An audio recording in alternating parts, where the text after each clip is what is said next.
I would like to amend item number 4, unfinished business. I believe at our last special board meeting, we did approve 267, policy advisory 267. For some reason, it's still included in there. Item 4A states consider approval of and adoption of policy advisories 265 through 269. And looking at the minutes, we have to do that because we made that revision last in the special meeting and we have to correct. okay, So we do have to approve it. okay. So I would then amend the minutes because in our special board, we approved that in our minutes. So I don't know how we go about that. I'm sure Mr. Chavez on the special board minutes, on item number 3, it says approval.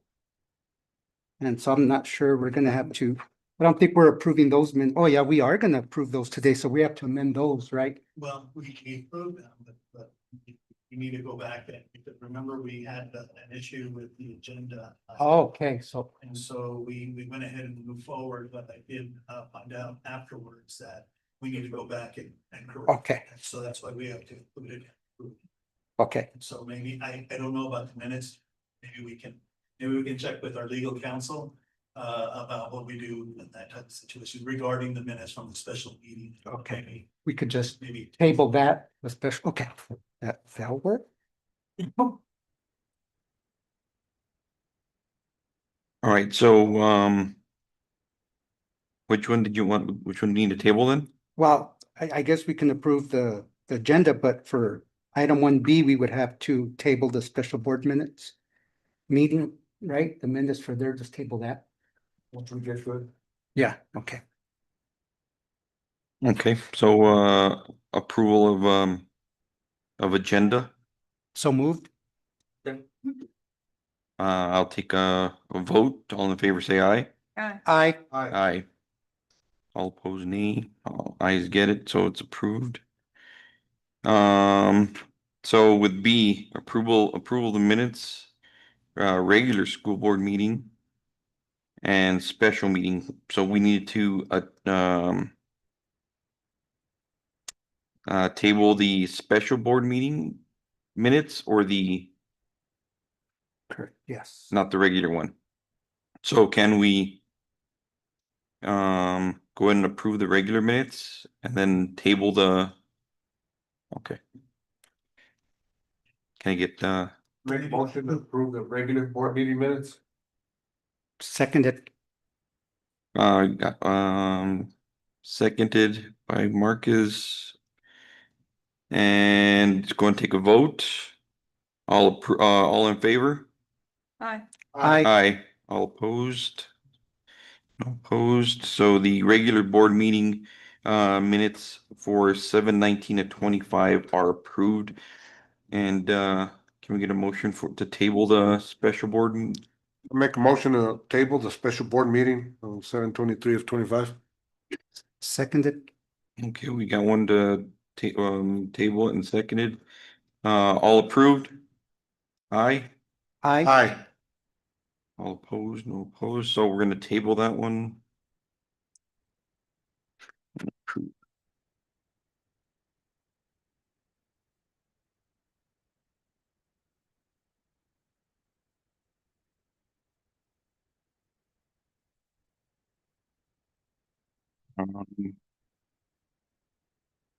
Do we have any other questions on C and D? I didn't have anything on the bills, Neither did I. so I make a motion to approve the July 2025 bills. Seconded. We have one to approve and we got seconded. Take a vote. To approve it, aye. To approve, nay to not approve, Aye. Aye. aye, it gets approved.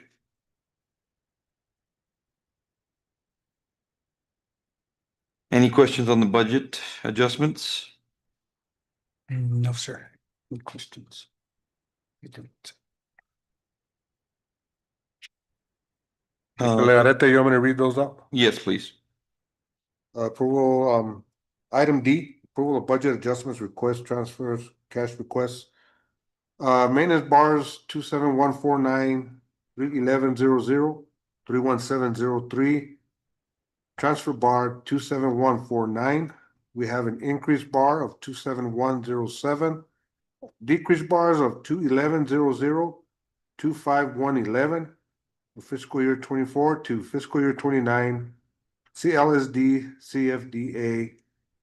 84.371, a comprehensive literacy development. Okay, let's go and take a vote on approval, or can I get a motion to approve it? I make a motion to approve. Seconded. Motion and seconded. For approval, let's take a vote. In favor, say aye. Aye. Aye. Ayes have it. D is approved. Now the superintendent report. Mr. Chavez? We've got, well, we want to start first of all with, I think it's appropriate because it leads right into our second item, but we wanted to introduce our new SRO to the board. And he is here, and I know we have the chief with us, Hernandez with us, and so want to invite them to come up and introduce themselves. And let's see here. We have Moises Reese, who comes to us from El Paso, and most recently was worked with the district attorney's office over in Las Cruces. And so, Mr. Reese? Yes, sir. Good afternoon, gentlemen, ladies. My name is Moises Reese. I've been approximately a law enforcement officer for about 17 years. Like the superintendent was mentioning, I did come from the district attorney's office. I am extremely excited to be the school resource officer, and I'm here to help out the schools in any way I'm able to. Welcome. Well, thank you. Appreciate you guys. Really highly recommended to us, and I know Chief has spoken about him, and I think he said you worked together at some point, or you were. Yeah. Yes, Other we did. Departments in a service agency. No. I know he's hit the ground running, and we've had a couple of situations already that he's already been involved in, and as you know, we always tell our principals, you know, we gotta hit it hard, you know, up front, because it sets the tone for the rest of the year, and unfortunately, you know, we've had to include our SRO in that, but you know, it's also one of those things where he's working towards you know, not being as involved. You know, I mean, that's our hope, right? Yes. That he's not as involved, but he's done a fantastic job. He's gone to all the schools, he's introduced himself, he's getting to know the kids, and the kids are responding really well. So, welcome. Thank you. And thank you for being here with us. Thank you. Mucho, Appreciate it. mucho gusto. Gracias, igualmente. Pleasure meeting all of you guys. Thank you. Thank you. So the second item is training that we received a request for at our July school board meeting. And so with us this afternoon is we have our attorney Laura Castile, who is going to be doing some training on the cooperation with law enforcement and investigations. And so she come on up, and Lewis, I know we sent you her PowerPoint. You can go ahead and pull that up. And you'll have to tell Lewis when to switch slides. Click. You're gonna be my clicker? And so, hi, everyone. How are you doing? Good to see you all. I was asked to kind of talk about collaboration between schools and law enforcement. And really what I did, because I wasn't exactly sure what you wanted to talk about, and I can try to answer any questions that you might have.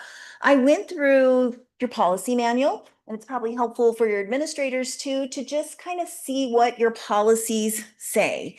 And so I kind of want to talk to you a little bit about that and point to your policies. And then, of course, you're the board. So if these policies don't work for you, or they don't say what you want them to, then, you know, that's part of your job, is to make sure they suit the needs of the school district. So today we're going to, if you don't mind clicking, we're going to talk about, and I'll keep this brief, I don't want to belabor the point.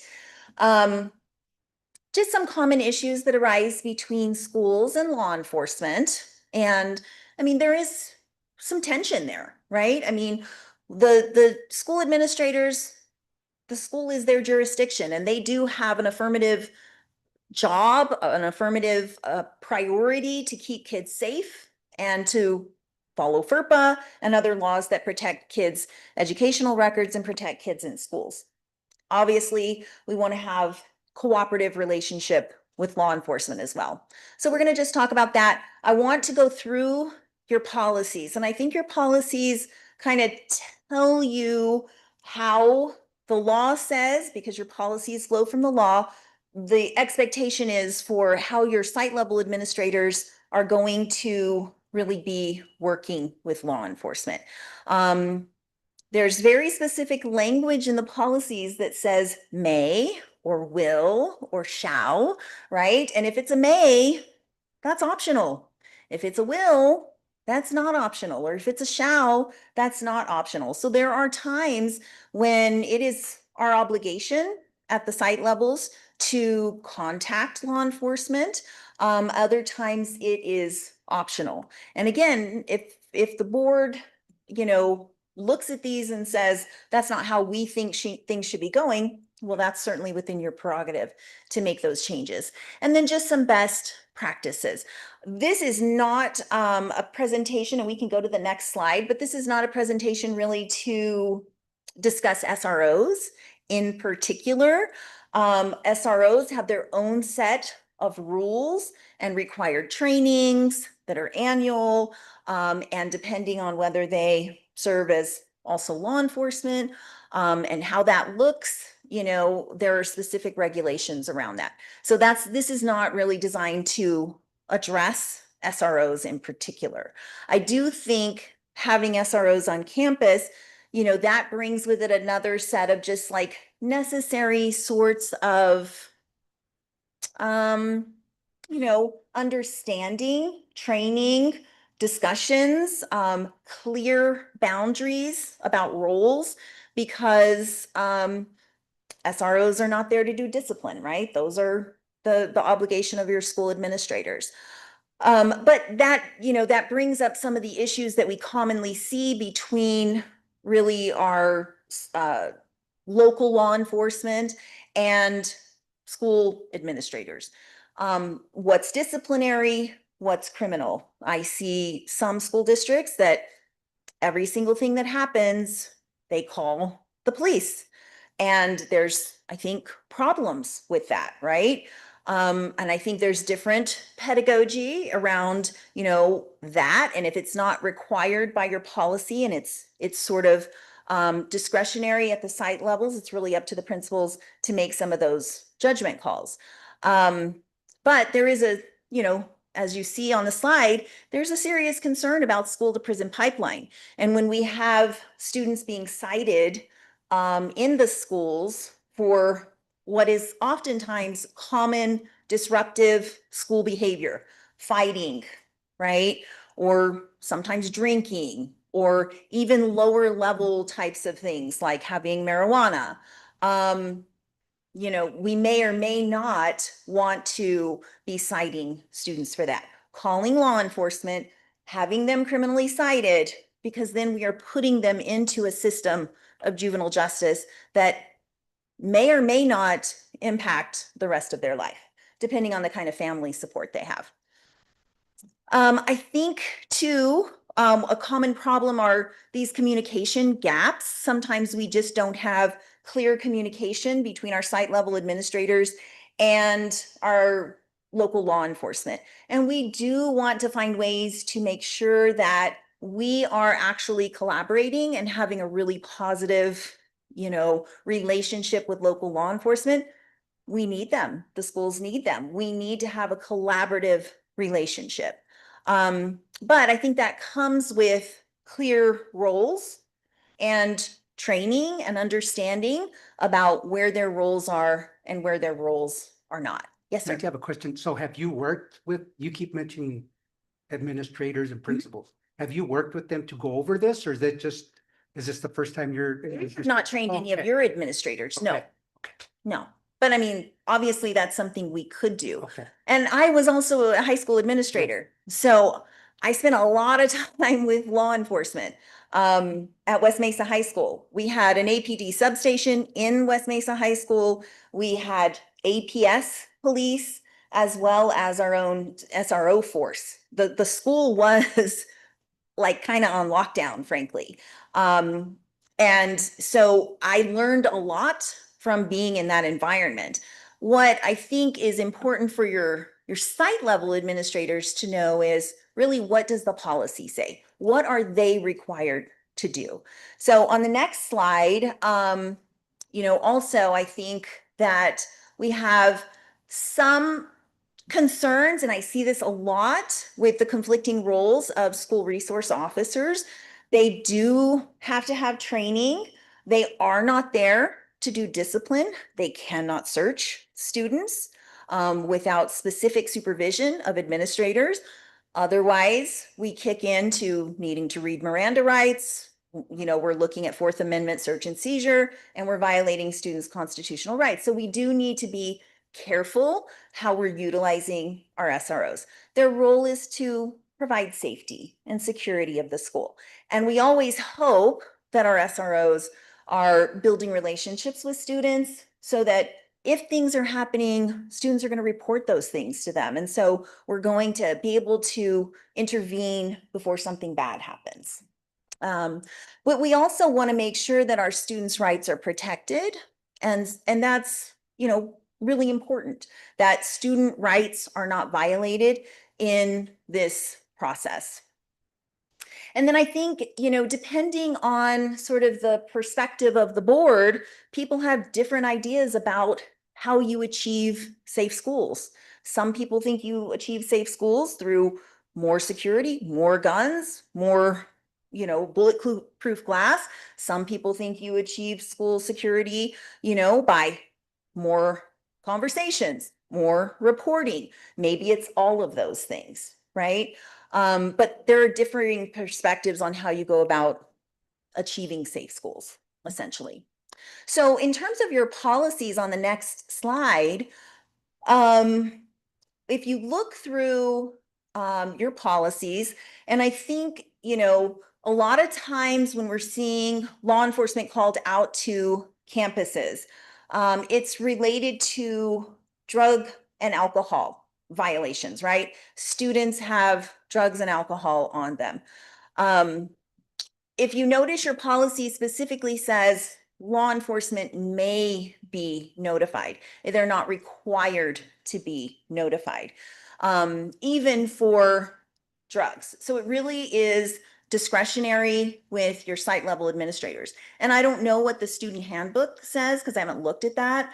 But it would be really important for your student handbook's language to line up with what your policy says. And then your next policy that mentions law enforcement is really related to and this is, again, it goes back to safety and security. When we have closed schools or delayed schools, we need to make sure that law enforcement knows that so they can help us control traffic, make sure, the streets are cleared for when students are going to be coming into school. And your policy specifically says they will be notified. So in those cases, law enforcement should specifically be notified by the school. And then the next policy that we have is related to drug and alcohol testing of transportation employees. We know that our transportation employees are required to submit to both pre-employment drug and alcohol testing and random drug and alcohol testing while they are employed with us. And so if there is an accident, then we are required to involve law enforcement, make sure we have a report, all of those things. That's probably, sounds pretty normal.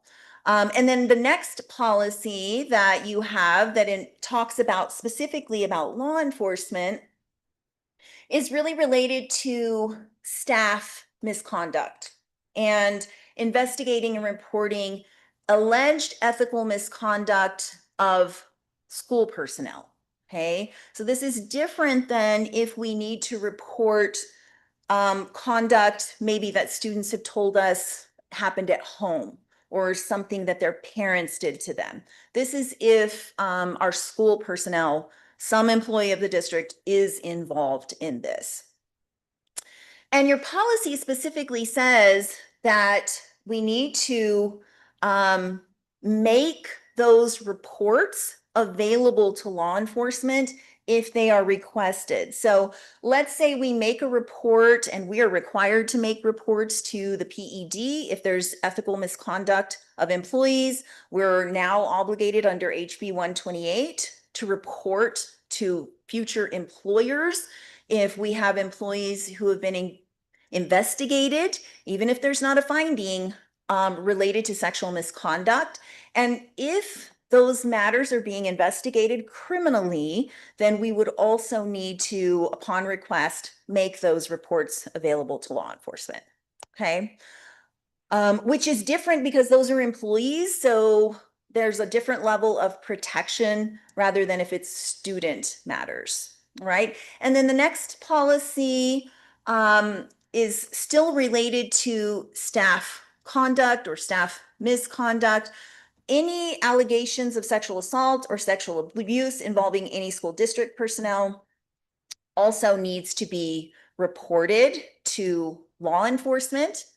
And your policy specifically says that we can't enter into any settlement agreement or any agreement with an employee who is leaving us through some kind of negotiation that would prevent us from reporting criminal activity to law enforcement. So if the employee was engaged in criminal activity, even if we reach an agreement for them to leave the district, we still have to report that conduct. Okay. And then your next policy is specifically related to employee drug use or abuse. And if there is an incident where employees have possession of or are under the influence of illegal drugs on campus, your policy specifically says that law enforcement shall be notified. So we do have to make a report of that. It's not discretionary, right? And then the next policy talks specifically about staff personal security and safety. And this is sort of a discretionary time where we might contact law enforcement.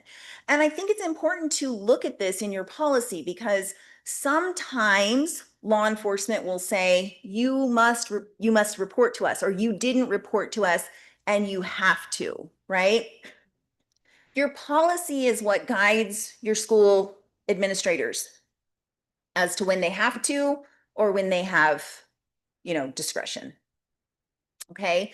And so in that case, they don't have to. It is discretionary. And of course, a staff member can always make a police report should they choose to do so if they feel their personal safety has been threatened, even by a student. Of course, they can make a law enforcement report. All right. And then on the next policy, we talk about drug and alcohol testing of employees. If we have an employee who we believe is under the influence of drugs or alcohol, your policy, and they refuse to either stay at school or be transported, the policy says we have to call law enforcement and report that they're driving away from campus. This also comes up when we have reports of parents picking up their children and they're under the influence, or we believe they're clearly under the influence. We should also be making that report.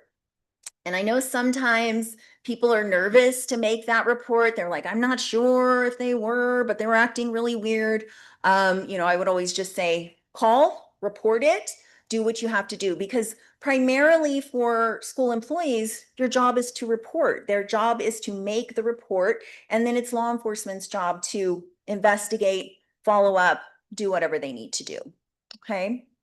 And then the next policy, this is an interesting one. And I don't know if I don't even think I had ever seen this particular policy, but essentially, if you have a student who comes to enroll and the parent doesn't provide the documentation to allow them to enroll, you're supposed to contact law enforcement if they have not provided that documentation within 30 days of the enrollment. Did you all know that?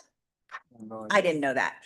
And I don't know that that policy is consistent with the Attendance for Success Act. I'm not sure it is. It feels old and antiquated. When I ran across it, I was like, that's interesting. I don't know what law enforcement would do with that exactly. And then on the next policy, this is related to student conduct. And you notice that it says local law enforcement shall be notified by the superintendent regarding any suspected crime against a person or property that's a serious offense, involves a deadly weapon or dangerous instrument, or could pose a threat of death or serious injury to employees, students, or others on school property. Your policy doesn't define serious offense. So that would likely be discretionary with the superintendent and the site level administrators to make a determination about what is considered a serious offense. Okay.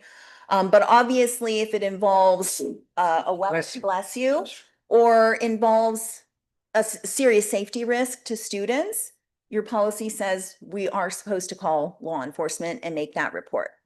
Okay. And then the next policy where law enforcement is mentioned is regarding gangs. And it says the principal will coordinate with law enforcement to allow both the principal and law enforcement to stay on top of whatever is new with happening with gangs, new signs, new colors, whatever's going on. Okay. I don't know what that's looking like out here in Hatch. That's what I like. What does it look like? Cowboy boots. I don't know what a Hatch gang looks like. I don't know. Yeah, so hopefully that's not something y'all need to worry about too much. I hope. And you notice that this says they're supposed to coordinate to maintain consideration for constitutionally permitted activities and speech. Actually, and New Mexico never has a lot of case law, and we have had a lot of case law around actual school enforcement of gang attire, including prohibitions on rosaries of certain colors, bandanas, and there's not a lot of it that you can actually ban anymore, because there really actually has been a lot of case law prohibiting that. And the Catholic Church actually joined a lawsuit against public schools in New Mexico because rosaries were deemed to be a gang symbol, and this was a Santa Fe case, and the Catholic Church said you shouldn't be telling, students they can't wear their rosaries. So there's actually some interesting case law around that and the constitutionally permitted activities and speech. The next policy that you have, and this is where we kind of get into really the meat of things related to our interactions with law enforcement. This is where I see schools get in trouble, specifically related to those Fourth Amendment searches and when we can conduct those Fourth Amendment searches. We know that student interrogations, searches, and arrests, obviously you have to have law enforcement there to have an arrest. Administrators obviously can engage in interrogations and searches of students if they have reasonable individualized suspicion. Law enforcement, of course, is required to have a higher standard. And so that's where we get into making sure that everyone understands their roles and everyone feels comfortable when they walk into a situation with approaching it appropriately. So your policy actually says any request by local, state, or federal enforcement agencies to see a student, interview a student, or make an arrest at school, or request personal records of any student must be verified by the superintendent and principal to be assured that such a request is legal and officially authorized by the individual's agency. So simply because an officer walked into a school, we cannot produce a student without verifying, right? And we had a horrible tragic case in New Mexico a couple decades ago. It's been a while now, where an individual walked into a school in Roswell, posed as a law enforcement officer, got a 17-year-old kid out of class, took him into his car and murdered him over a girl. And so we had a law change after that, to tighten up how schools respond to requests to produce students. I mean, when I was at West Mesa, we regularly had law enforcement come in and want to see yearbooks, go through our Power School and look at student pictures, compare them to video, those kinds of things. We can simply not allow that unless there's a search warrant, a subpoena, etc. We would not produce a student, and this is to protect everyone. We would not produce a student without all of that verification happening, right? Because our obligation is to protect the safety of the student, right? We want to collaborate, of course, and we want to cooperate, but our first obligation is the safety of the child. And then whatever we need to do to ensure that safety, and then we do what we need to do to cooperate and to collaborate, okay? And then, of course, the principal, site level administrators need to be notifying the superintendent anytime a representative of any law enforcement agency is on campus for something of that nature. Central office needs to be aware of that, okay? Your policy also says a parent may be present during an interview by police or law enforcement, except when interviews are going to be conducted related to a child abuse allegation. We would not call parents. And then also your policy says, should a law enforcement officer appear on campus requesting to interview a student attending the school or to inspect any records pertaining to that student, the school administrator has to be notified. The school office should contact the student's parents immediately. The parent will be asked if they wish the student to be interviewed or his records to be released. And if so, whether or not they're going to be present for the interview, right? So we would not simply present, we cannot present a student for a law enforcement interview without some verification, right? And contact with their parents. And I think as parents, we would all appreciate getting that phone call as well. And then the parents can come assist. The problem always comes when you can't get a hold of a parent, and then what do you do? And I mean, that's the exact situation that landed me in law school, because I didn't know what to do. And the FBI came and they wanted a student at West Mesa, and I did not want to turn that student over because I was really afraid for her. And so what do you do? Well, we're going to default to our policy and follow our policy in that particular situation. And then I think this continues on to the next slide as well. Yeah. Just, at what point, considering the last slide, at what point does in loco parentis kick in? Well, so if you can't reach a parent, right, then at that point, I would, and this is where the cooperation comes in, I would not want that student to be interviewed without a parent present. And I'm not sure I would necessarily feel comfortable unless it was a matter of life and death for me as a site level administrator to say, I'm going to go ahead and allow this interview, especially if the student is potentially being charged with something criminal. And I guess I feel like if it's a serious investigation, do we have to do it right now? Could we not wait for the parents to come, or could we not wait until the parents can meet with the student down at the station? If the circumstances are urgent, if there is some sense of imminence, then I would say yes, we would. If that was what law enforcement was telling us, that this is urgent, that we have reason to believe something really bad is going to happen right now, and we can't reach the parents, then we would step in as the parents in that case. We would not allow the student to be interviewed alone. Does that answer your question?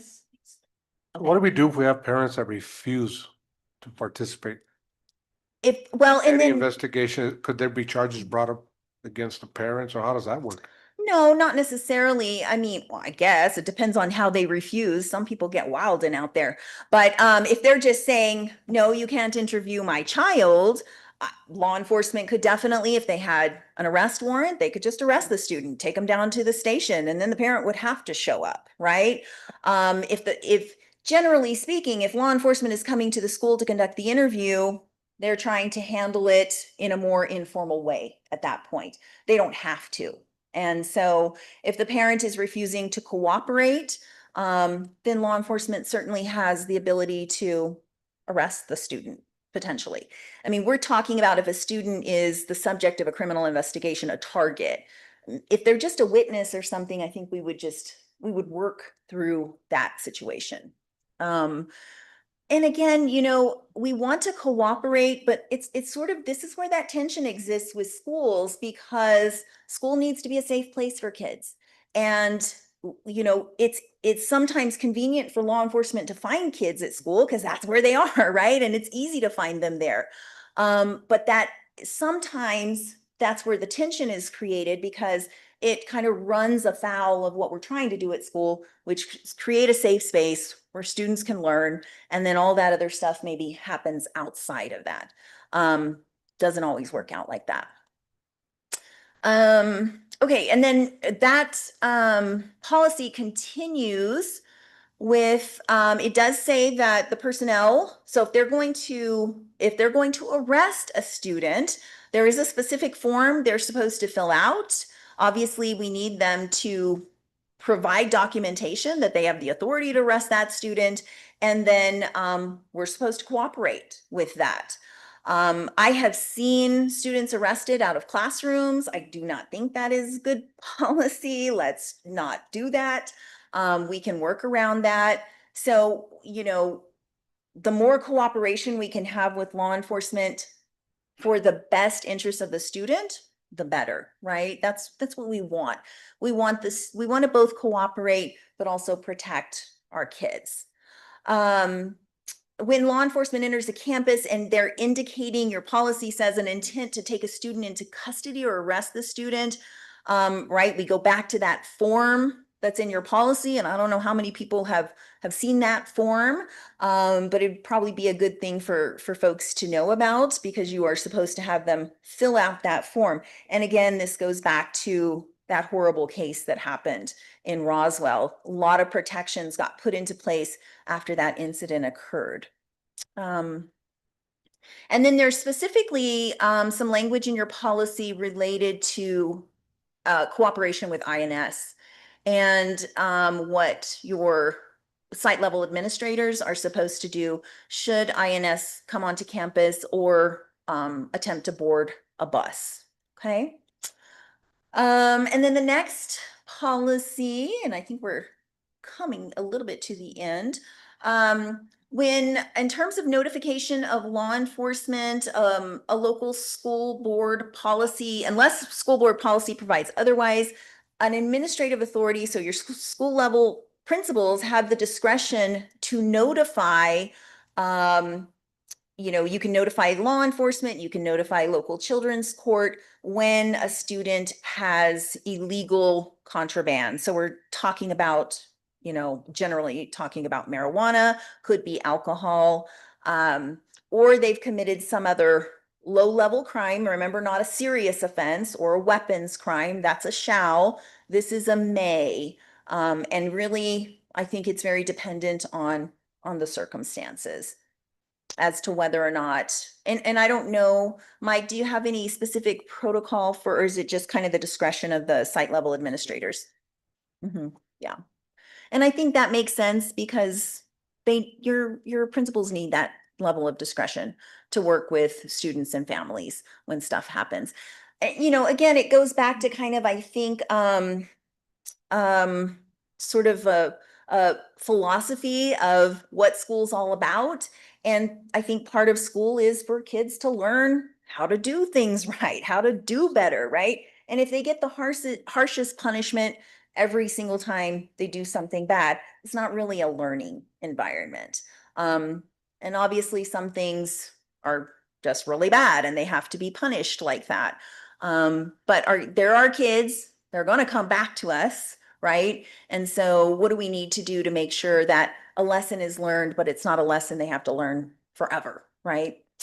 And then there's additional information there about law enforcement coming onto campus to take a student into custody. And again, it mentions that form. That form is mentioned in that policy like 5 times. And then the next policy, oh, this is still related to interrogation, searches and seizures. One thing that it does specify in your policy is about confidentiality. And this comes up a lot when, law enforcement may want information from the site level administrators in order to assist them in getting information to proceed to an arrest of a student. And so we have to be really careful about our FERPA obligations for students. Without a subpoena or some kind of search warrant, we should not just be turning over information that are in our students' educational records. If it's not directory information, we are not allowed to turn it over because it's protected, it's confidential. Directory information in New Mexico is name, phone number, address, and birth date. Okay, that's the information we can give without violating FERPA, right? And then the next policy is related to reporting and child abuse. And obviously our obligation, we are all mandatory reporters, everyone in the state of New Mexico, and certainly everyone in schools are mandatory reporters. And so if they have anyone who has reasonable suspicion that a child is being abused or neglected, can report to any of those agencies. We usually want staff members to report to Sky because then there's a record of that report, but certainly they can also report to law enforcement if they choose to do that, or depending on the severity of it, they can report to both, okay? And let's see, on the next policy, I think we're almost to the end here. This is really in regards to student dismissals, and there's another one like this for visitors on campus. But essentially, if there's a person on your campus that refuses to leave or refuses to comply, the policy says you must call law enforcement and have them removed. I know there's been, I've been involved in situations where law enforcement has actually said, no, we don't have the authority to remove people. We had a situation in another school district where a whole bunch of parents like sort of raced into central office because they were upset that the football coach was in trouble. That would never happen here, I'm sure. But they were upset that the football coach was in trouble and he was getting discipline at central office. And all these parents like pushed into central office. And when they called law enforcement to have them removed, law enforcement said, we can't remove them. They have a right to be here. It's a public building. And I ended up actually getting on the phone with one of the officers and saying, if they rushed into the police office, would you let them stay there, right? I mean, this is a public building, but you have to have a legitimate reason to be here, and you have to follow reasonable requests, and you have to be have legitimate, authorization to stay in the building. So sometimes, again, that's why we want to have good relationships with local law enforcement so we can cooperate when we need each other. Okay. And then the next policy is regarding your student records. And, again, there's no release here without paperwork. So we can't just give law enforcement student educational records without a subpoena. The only time your policy says we can do that is if they are conducting an investigation into an act of terrorism. So again, that would be something that's exigent, right? We're having a serious issue and we need to address it quickly. Okay. Otherwise, we're going to need a subpoena or something to get that paperwork. All right. And then the next policy. Oh, we're done with the policies.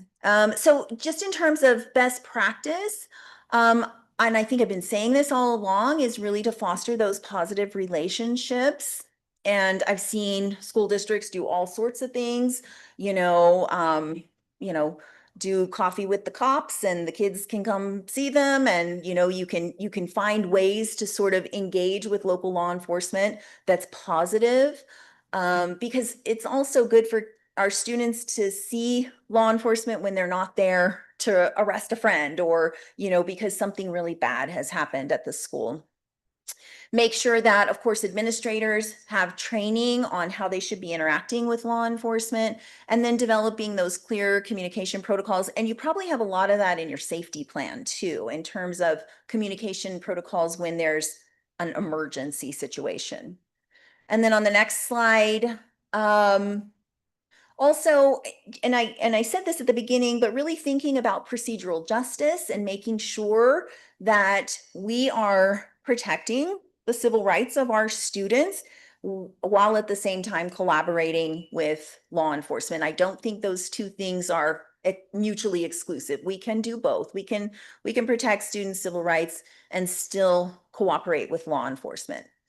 Encouraging reporting, and I'm glad to see, your SROs here, and hopefully they build that relationship with students, because oftentimes they're the ones out in the hallways and students are gonna say, hey, I heard this or I saw this, right? And that's what we want to have happen so we can avoid a problem, right? And then really thinking about how we teach our students to interact with law enforcement as well. I mean, we want to emphasize respect and cooperation while also teaching our students what their rights are, and so that we all have a respectful, cooperative relationship with law enforcement. So that's what I have, and I don't know if you all had any specific questions or if that was kind of what you were looking for. I wasn't exactly sure what you were looking for, so I thought, well, I'll just pull all the policies and it's a good review for everyone. That covered a lot. Yeah, it's a lot. A lot. That was a nice refresher. Good. Yeah. Would you be able to email this to all of us? Yeah, Mike has it. He can send it to you. Absolutely. Yeah. problem. Laura, we do have our administrators here, and Hello. so I don't know if they have any questions. I know they, have dealt with certain situations where they call me. Sometimes I'm calling you and, I'm telling them, hey, I need to call Laura first, and, but maybe they have some questions. Anybody have any questions? Is their education right to a relative or grandmother? Do they have to have the official court document, or do they just strong enough to have it the other way? I know it's quick. Yeah, no, and I don't know if everyone heard his question. He said when parents give over their parental rights to like a grandparent, do they need to have an official document? It depends, and the circumstances are dependent on what they're trying to actually do. If they're trying to come register the kid for school, you should let them register the kid for school. They could potentially qualify as a homeless student under McKinney-Vento, and you have to let them register, right? If they are trying to, under IDEA for special education students, that grandparent, if they're living with that grandparent, would qualify under the new definition of parent under IDEA.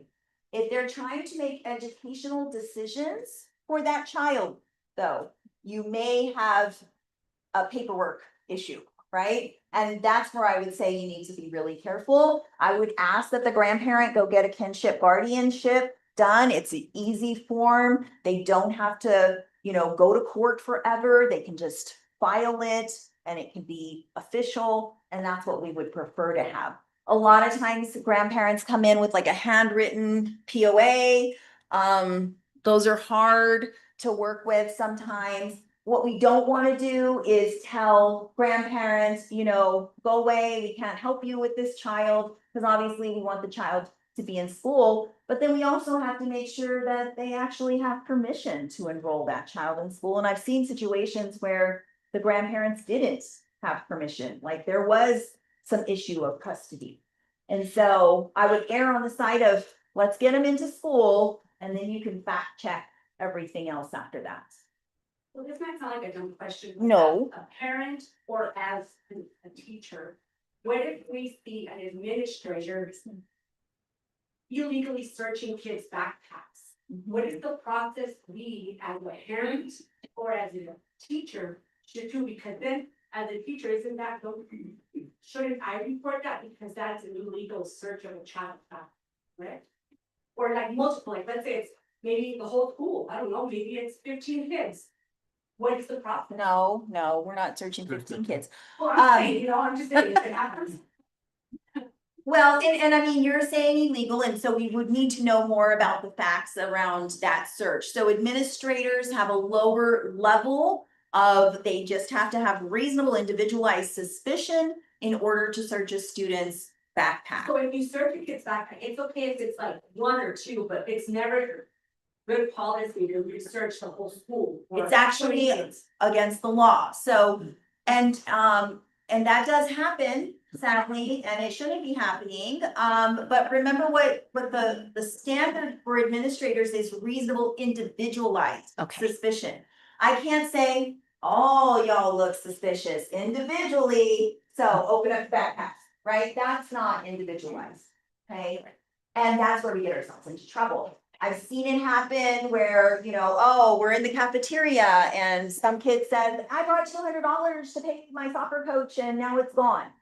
Okay, nobody's leaving the cafeteria until we cough up that $200. Empty your pockets, empty your backpack. That's an illegal search. Okay. Okay, you got a problem. Mm-hmm. But if you have reasonable individualized suspicion, and I always tell administrators, try to find, you know, 3 points, right? If I think a kid's under the influence and they've got, you know, red eyes and they smell like weed, which no one does anymore because they're all vaping.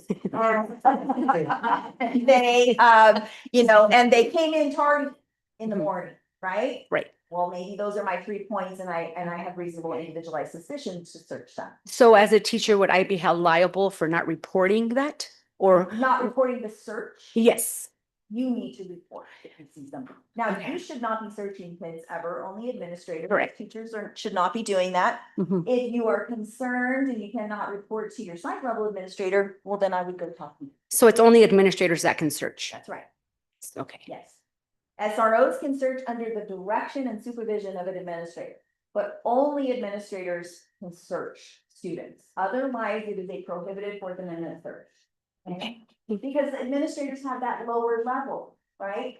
Otherwise, you need to have beyond reasonable doubt to search someone, a student. Otherwise, it's prohibited Fourth Amendment search. Okay. Thank But you. if you're concerned about the search, I would just report it and then they can look into it. All right. Thank you. Any other questions? I do have. Yeah, that's we met with the Carl's video. He told us we could do the random searches for like trips and so forth. As long as it's random. So in athletics, the Supreme Court has said that athletes or extracurricular activities can be held, those students can be held to a higher standard than students in their normal course of the day at school. So yes, they can be subjected to random searches. That includes drug testing that some schools do. I would make sure that you notify them in writing at the beginning of the season that you are going to be subjected to random searches, and it does need to be random. It can't be like, you always look suspicious. You know, there's those kids and we know the usual suspects, right? But it does need to be random. So you need to have a system if you're pulling the name out of the hat or you're, you know, having it come up, right?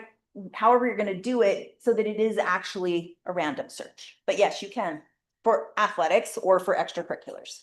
And so if you're going to do it for athletics, I would also say do it for the band, do it for, you know, the cheerleaders, make it fair and equitable, not just basketball, football. Okay. Huh. Interesting. What if they decide to search them all? The whole team, is that considered a blanket search? That is considered, Illegal. naughty, really bad. Okay. Can't do it. Mr. Chavez, do we have a policy for the extracurricular searches? That's coming up next. We don't have a policy, but we will have a procedure. Okay. Spells it out. Cause this is new, right? This is new this year. This is new. Yes. Yeah. Yeah, and some districts, I mean, a drug test is a search, and some districts have implemented drug tests of athletes, and it just really depends on the community, but even just the search of the bags, it can be done, but it just needs to be random. Right. And it makes sense, going on overnight trips and things like that, and we know kids get up to what they get up to, so better to keep them on their toes.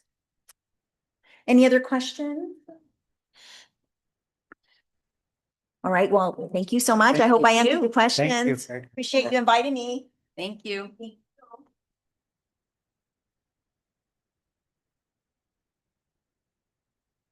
All right, well, moving right along, we have Mr. Sanchez, who's here to talk about the athletic hand.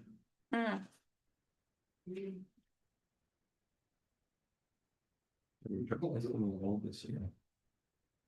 The random test. For the athletes. Please. Page 14.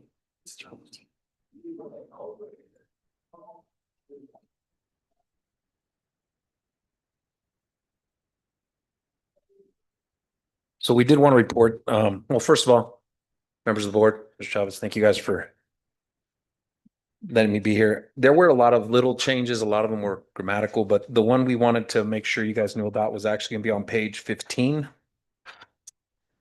It's W under section 4.2, which is team trips and travel. And that's random bag checks may be done at the discretion of the athletic director or school administrator for any athletic trips. Was a change, all searches should be conducted by a licensed administrator or by a designee of the superintendent. All searches were conducted in accordance with district policy and best practices. We did add that. We did ask that at the law conference that we all went to before we added that into the handbook. Again, it's not a policy, it's a procedure. We did that because we were worried about overnight trips where we have had some reports of that. So it says bags. If I decide to put it in my purse, I'm gonna take some gummies on my person. You're just searching the bag, not me, correct? It's a bag check. That's Yeah. what we're going. Yeah, I mean, we'd have to, we I don't just wanna want make to, Sure, like I could put it on my person somewhere and you're not gonna there's no, search me. and we don't do hands-on searches. Oh, yeah, anyway. no, but like, show me your pockets or whatever, they could put it, right? It's just bags. Yeah, Okay. and it would be random. The, Right. the idea between us is whether we put all the bags together when we discussed with them at the law conference. If you had them all put their bags in and you just went and grabbed 5 bags, as long as there's randomness to it, you just can't be like, oh man, you always happen to get that person per se, and you always look at them. That would not be right. Okay. So will you be doing the check before they leave? On the overnight? Whenever. Or you will be? going Again, to if we site? do it, we would do it before they would leave. Okay, There's, so then what happens if one of the coaches calls, cause they're already at the place they're gonna play at, and says, I have a suspicion. Will somebody travel to that site and do a random check? I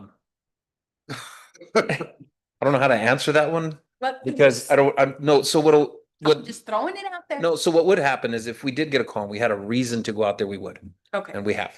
So if I need to drive somewhere for a trip, we do try to go to a lot, and actually, believe it or not, we do usually have an administrator at almost all our events. I would say probably about 60% of our away trips we do. But if you're doing it, because you don't want to do it every time, all No. the time. That doesn't go into the randomness, but we'll do what we need to do. We have gone to a location before to do that. So, yes, if we've got a reason to, yes. Are you dealing with higher instances of having to add this to procedure? Yes. Okay. It's not done. I would never try to do something without reason or without something that we've either faced before or we're doing that. And that's usually what happens with changes in a handbook, is that you start to see incidents happen and you don't maybe have great guidance on it. So adding this was to provide us with a little more And why a guidance. bag? Is there like firearms or like, why something big? Like, why are you looking at a bag? It would be backpacks, right? Oh, Backpacks, yeah, or backpacks, overnight but a bags. bag, like, like. For overnight bags. So what are kids putting in their bags, for example, that you found that they have in their bags? That, is it that big that it usually has to be put in a bag? I'm not sure. No, I mean, Be a Bags. vape pen. vapes, Okay. they're Oh, nowadays okay. and all that stuff are all small. Okay. And they hide them. Usually they don't, I'll be honest with you, they don't have them in the pockets because they stand out. Okay. Like you put a vape in your pocket, you can actually see the outline of it and that stuff. So that, so vapes and things like Vapes, that. and we're looking for vapes, alcohol. Okay. I think it They makes should. sense. It Yeah. makes sense. And what about if the bus gets pulled over by ICE? Well, right now, they would have to have a reason to board the bus. They would have to have a thing, you know, when. So they shouldn't let him on the bus, No. right? They So we shouldn't. do have That's- procedure there is a- when it comes to- So we're like, we go over to the border patrol check, Mhm. you know, we've gone over those procedures, and bus drivers know those procedures. Okay. You know, but no, we've gone over that, I think we did that last February. Okay.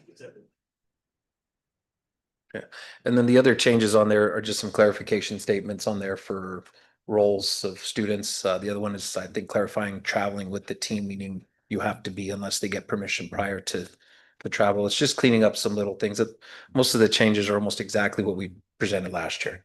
The big one was, again, in that page 15 was the searches. And that has to be random. Can you clarify,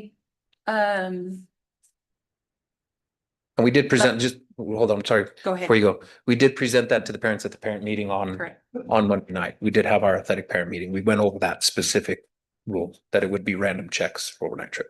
And it just pertains to students, not employees, correct? Or can it be employees? Is it like, can you? Yeah, this would be strictly Just focused paper. on. Just okay. Extracurricular activities. Athletics and activities. The handbook actually Okay. does cover athletics and activities, if you look at the very front. We probably do need to make a correction on the handbook to say not just athletic trips, but athletic and activity, overnight trips that are presented by the school. Sorry about that. That's okay. You're at a game, an away game, and then one kid is excused to leave with the parent, right? With one parent, and they said, well, this is my nephew, and this is my niece, and this is my cousin, and this is, can they just go with me? We need to clarify that, because they love to come up and say, well, he's my nephew. Why can't I take him? Well, they used So to have it is a lot. clarified in here that Yes. they are supposed to be listed in the Dragonfly Now Take Home list, which every student has. We've been spending, I appreciate that, Mr. Chavez. We've actually had Ms. Alvarado go and work on that individually with kids and every team to make sure all their paperwork's filled out properly. So coaches will be able to look at the Dragonfly, and that's where they list Ms. Holguin just filled it out. You list the people that can take your Okay. kid. Now, what that does with Dragonfly, believe it or not, Ms. Holguin will have the right to change that at any time because it's parent access. So if Ms. Holguin gets on and logs in, she could actually change her kid's leave to include someone for that trip instead of trying to, get a person. And in special circumstances, which we also address, have to be addressed before. And it either has to be myself or the school site administrator, which would be Ms. Perry, Ms. Mora, at the high school, be myself and Ms. Holguin can give Okay. them permission, or Mr. Chavez. So that will, We that did will, have that situation one time, and we had to deny the relative Right. to be able to take their family. Because we just didn't have proper documentation. And we actually changed it because we also had a rule in there that says they have to be over the age of 21. Mm. And that was to avoid the boyfriends and girlfriends because they Right. maybe just graduated and we didn't want to have them have the ability to just not safe for our kids. We want to do what's best for them. and middle school ladies, that includes athletics there too? Okay, This covers good. middle school to high school. It also covered over some stuff with like squad selection. It also adjusted a little bit on how do we voice it? Like the option of students moving up from 8th grade. That does fall on the head coach to make that decision, but they have to have permission from the student and the parent. Again, parent has to agree to that. So just clarifying language. Yeah. for the most part. And she also mentioned the random drug tests. I came from a district that did that. Are we doing that? No, we're not. No. I will tell you that the catch rate of the random drug test in Roswell was something like 3%. And they did that district wide, but they'd show up to one school one day and another the next, and you didn't know who they were calling out. But the expense is very high to do that because the district bears all responsibility for that if you do that, right? So, but then you get into fights because some kids will refuse, and then you have to have a policy addressing if somebody refuses. It's a very slippery slope. I agree. Well, I think it's a pretty clear-cut procedure. Yeah. Might come in handy. Yeah. So, any other questions? That's for you. Thank you. Thank you very much. Okay, yeah. With this, the next item is just the report on beginning of the year activities and just want to report that we had 4 days of professional development. Really, it was 1 day for the district professional development. Had Dr. Shiraki Holly talk about culture responsiveness and spent all day with him and received so many positive comments and it was a good way to start the year. Unfortunately, the day before the first day, we had some miscommunication about our breakfast. And so we had to push off our breakfast to Thursday. But we made up for it because we fed them actually Thursday and Friday we had a barbecue for them as well. But I think this year, I think I can safely say that teachers had more time in their classrooms to prepare. And, we just had the 1 day for the district, and then there was other meetings that they had, other professional development like adoption, science adoption, and how to use the materials. I think we had some assessment, but it wasn't everybody doing it all at the same time. It was spread out throughout the 4 days. And the fourth day, which was on Friday, was totally at school sites. It was time for teachers to do the week before that. There was principals were able to bring in their leadership teams and start doing planning. So that was a good lead into the 4 days that we had with all staff members. And we started last week with students, and I always know when things are going pretty smoothly because I don't get very many phone calls. And with the exception of a parent or two, expressing some concerns, it's been doing really well. And that's just that I've got to give all that credit to our principals and our directors, that done an amazing job. We everything from buses to our food service to our custodians, they got the buildings ready to just everybody. It's amazing. The quality of work and the quality of leadership that we have in our district, and just very blessed to be able to say that things are off to a good start. So knock on wood for us. All are the positions filled now? We are, let's see here. I think we just need a social worker at middle school. And I think other than that, help me. Health assistants. Oh, health assistant, but I've got 2 recommendations already. Oh, nice. So those will be filled tomorrow. Ooh, And so, yeah, we're 99% staff nice, filled. nice. Yeah, so it's good. Good job. It's good. Let's see here. The last thing, I do have a request that I wanted to share with the board because it deals with policy and you guys are the ones that draft policy. And so the second half of that, the AED is actually going to be approved today when you approve advisory 268. But our district nurse was concerned that we don't have a policy on the use of Narcan.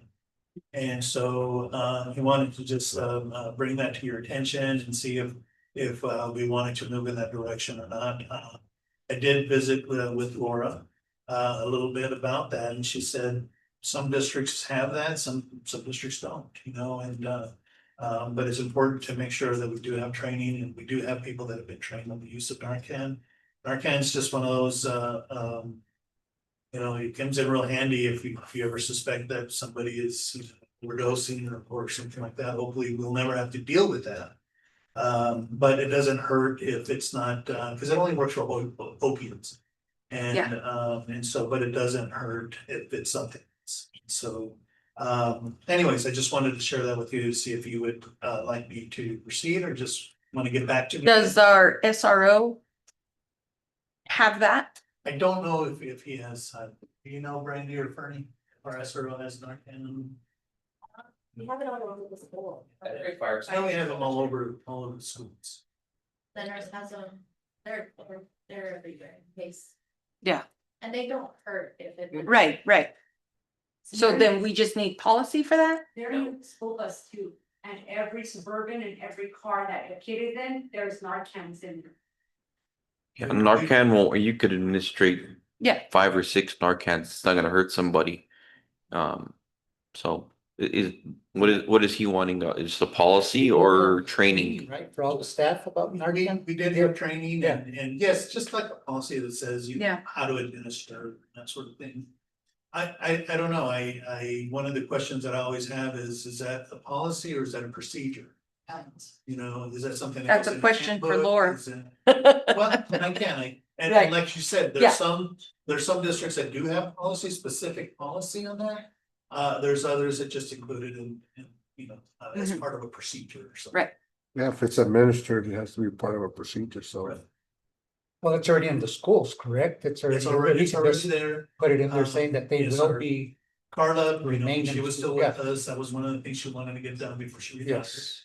And she did. She made sure that every school had Narcan, just about everywhere. And she went and trained everybody Yes. on the use of it. So I know we've got people that have been trained and so I don't know, whatever the pleasure of the board, I just wanted to bring it to your attention. If it gets administered, do you have a procedure on how to document it and for the whoever administers it? That would probably fall under an incident report. And so that we would have some type of documentation. Yeah. So you guys were all trained on ministry? Oh, we're trying, yeah. Here, treat people. Nice, Right on. nice. I'm glad to hear that. Is it in vector trainings? I don't believe it's in the No. regular. Yeah, that's not included in my vector trainings at my other work. So that's a big no. Do those things, I can't remember, expire at some point, or they They last do. for a couple of years, or, They expire. well, they expire? They So do every- expire, but what we were told when we were trained, because I was a trainer for the Narcan, they let us know that it's good for us to 10 years after. Oh, okay, they just, okay. It's just not as effective as if it was not, Instead of but 2, it you still put works. 3 They for they said Yeah. an expired Narcan is better. Better than, oh, yeah. No, no. But I'm just wondering if we just replace those every 2 years, 3 years, make sure, and just, discard them and replace as a policy. They're like 2 of them, it's like 80 some bucks. Well, if it's, I'd rather have them than not have them. Mhm. I mean, but if we could, yeah, I understand that, if we could just make sure that there's a policy where we're constantly checking those and they're available. Well, you want policy or procedure? Whatever. Whatever. We need, Whatever. whatever it is that Let we me check need. with Laura. Yeah. Yeah. See, because like they said, when I did talk to her, she said some districts are very specific in having policy, other have it as part of their procedures. Mhm. Whatever works for our district. Okay. I will check. All right, and that concludes my report. Right, limited public comment. Also, do we have anybody? No? Okay. Moving on to unfinished business, consider approval and adoption of policy advisories 265 through 269, second reading. Is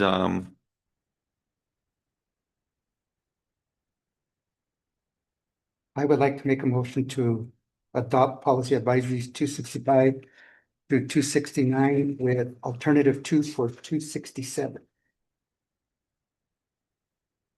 is that the one we voted on last Yeah, time? no, we voted on, it was, But we have to we have to revote now again because of the whole discrepancy. Second. We have a consideration in a second. Let's go and take a vote.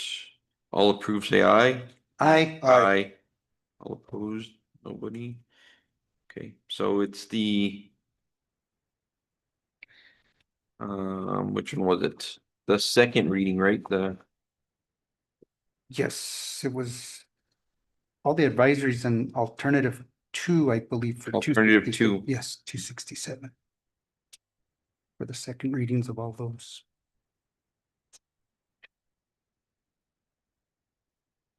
Okay. So alternative two is approved.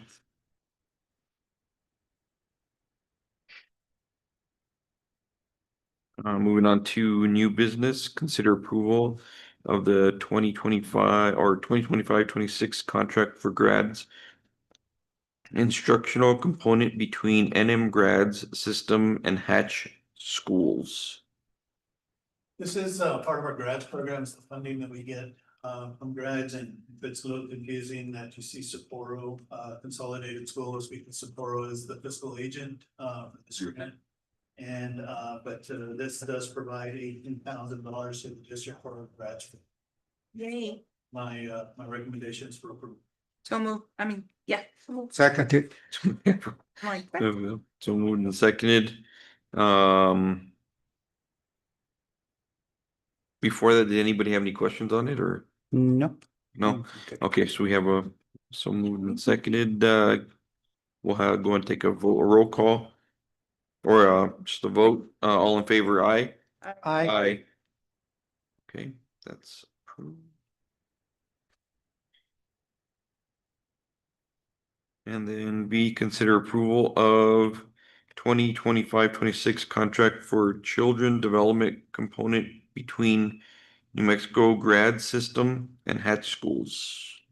Again, this is part of the grads program. This does provide funding and the amount of $8,000 for child development services for parenting needs. In conjunction with the grad program of the Hatch Alliance. Any questions on this? So I move. don't have any questions. No questions? So moved by member Garay, Second. second by Secretary Montes. Going to take a vote. All in favor, say aye. Aye. So it's moved. Approved. Moving on to C, NMSBA Policy Service Alert Documentation. So the documentation, it's just an alert, it's not an advisory, and it's just to inform the board of a Supreme Court decision that was made on June 27th of 2025. In the case of Mahmoud, I think I said that, I probably butchered it, versus Taylor, and it has to do with parents being able to opt out of certain sensitive materials, and it also says that parents have that right to look at any type of curriculum that we offer. So that's what the Supreme Court case was about, is parents being able to have the decision to opt out when religious beliefs are interfering with that. And so there is no, what they're saying is that there's no recommendation for any changes to our policies. The policy service is saying that a policy, the way it stands right now, provides for that for our, so, but they wanted to inform the school boards of the decision that was passed down by the Supreme Court. So they would still, for example, it's a course, but they can opt out for that 6 weeks or that week that they're talking about something they're not. Right. But they would still be able to. We have to do some type of alternative. They couldn't from the whole course though, if it's just that one. Like, Well, that's why I didn't understand that totally. Like if it's a course for a year, but there's certain things in there that's I'm not cool with. Could I opt out? just of those pieces. Just of those pieces. Not of- Okay, those pieces. Okay. What happens if that's on the test? I don't know, I hope it's not. You would just make a Right? recommendation, right? Not give that student Cause that. it's part of your curriculum and then, okay, they opted out, say, out of 3 sections. and then you go test. I don't know, I've never seen that in the different assessments. That just came That's a to my good mind. question. Yeah. Guess I've never really thought about it. But, Some good ones today. oh, interesting. That'd be interesting. No, that would be interesting. Okay, Do We need no to- action on that, correct? We don't need any, Okay. good. And 5D, consider approval and adoption of policy advisories 270 through 272 first reading. All of these advisories, 270, 271, and 272, have to do with the inclusion of AI, artificial intelligence. And so, as I mentioned before, and I know my administrators have heard me say this, you know, things continue to change in technology. AI is one of those things. And I strongly believe that AI is going to change a lot of what we do in education. And so kids already are using it. And so it kind of talks about just, you know, how do we include AI into some of our current policy statements? But they're not new policies, they're just the inclusion of AI within the existing policies. Can't stop it. And that's just the first reading, correct? That's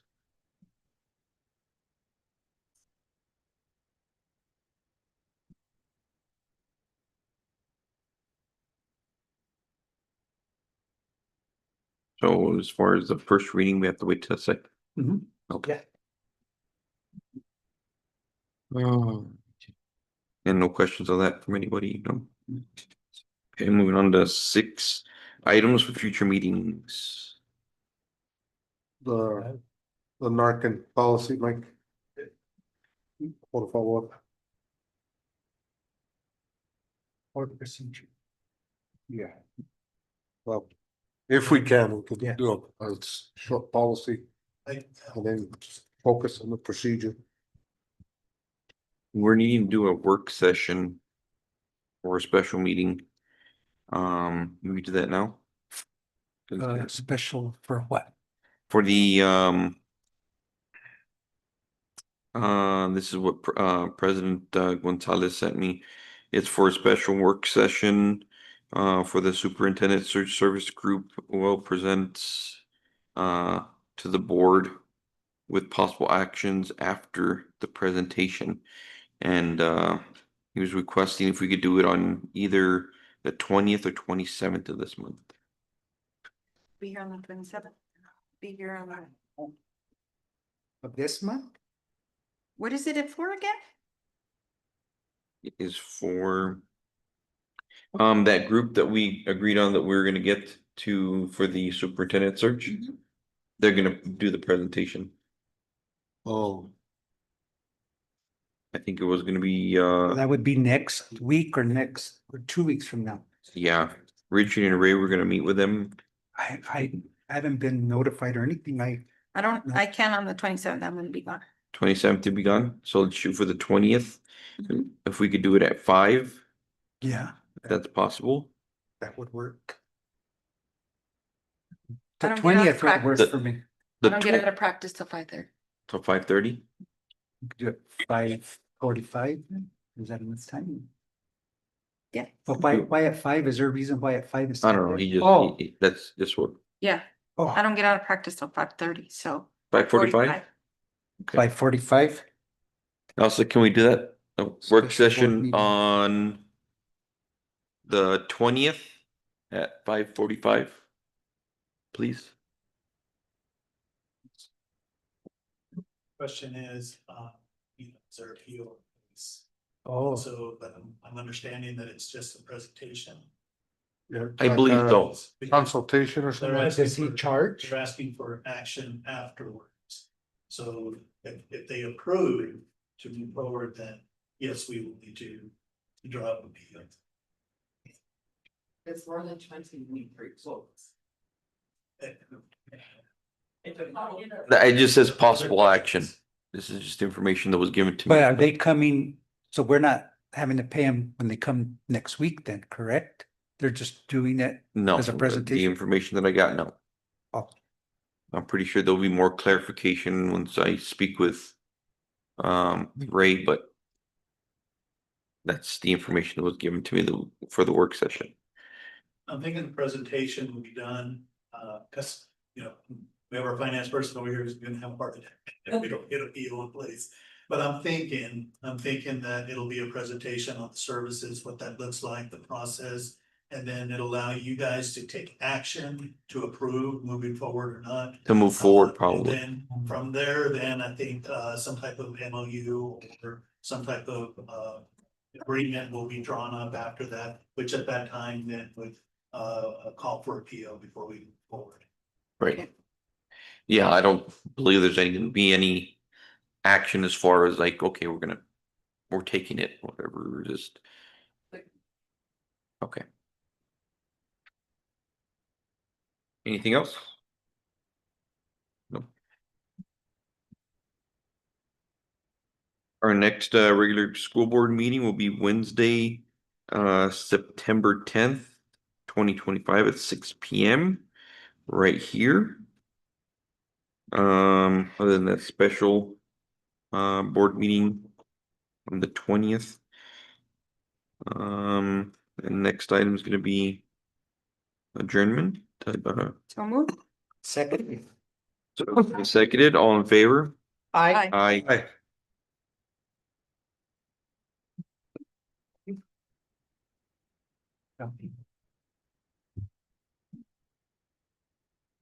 Ray doesn't die from